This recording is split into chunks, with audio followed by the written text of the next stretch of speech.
I was on a lot of medicine and had been for 30 years. Well, when it got to the point to where the medicine wasn't lasting me the way it should, drug test with the pain specialist, I wouldn't pass the drug test, so eventually I got taken off the pain medication. So that's when the heroin come in. I've got twin sons. They're 24 now.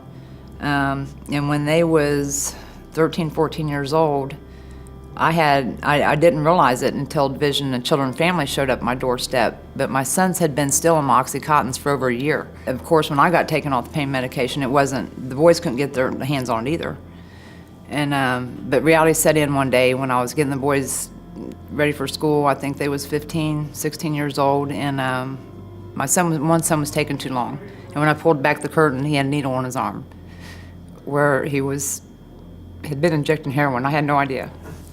So then you have me and my two teenage sons, all three is addicted to heroin. And, Dad wasn't around. So when Dad got out of prison, I had to explain to him, what was going on.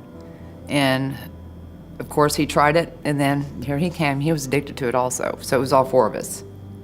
And this went on for years. My one son that I had walked in on, he had his firstborn, and long story short, he tested positive for heroin, so the state of Ohio took him, and the family adopted him out now, so we lost him because of drugs. A little over a year ago, my stepdaughter that lived back east, she had lost her son because of heroin, and she had gotten him back, and she'd been clean for over a year, and she had just gotten her own apartment and everything, and from what we understand, she went to do heroin one time, and she got a hold of fentanyl, and it killed her, 24 years old. So now, there's another one that we lost. It got to a point to where, the financial wasn't there. We was running out of money. My husband couldn't hold down a job. So I started selling heroin, and to support the habit and to try to support the family because there was nobody working. And I got called, the DA called me. So then I ended up doing 6 months in jail. So at that time, me going to jail, it displaced my family. My husband and both of my sons was living on the streets the whole time I was gone. We lost everything. One of my sons was seeing a girl that had already been going here. And she had gotten my son into coming to the clinic. And so I made an appointment after that.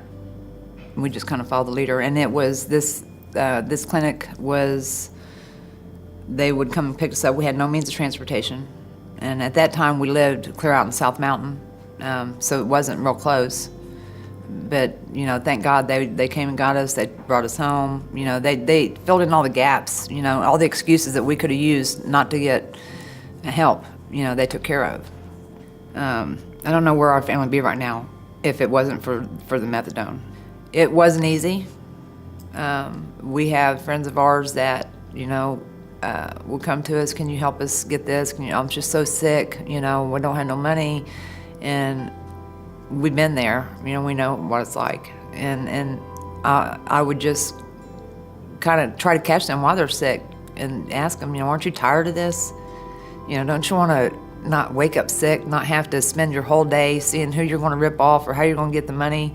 What family member you're going to lose, what best friend you're going to lose because you're going to end up doing them wrong because you have to have that fix that's got a hold of you so bad. Aren't you tired of that? Why don't you just try it and give it a chance?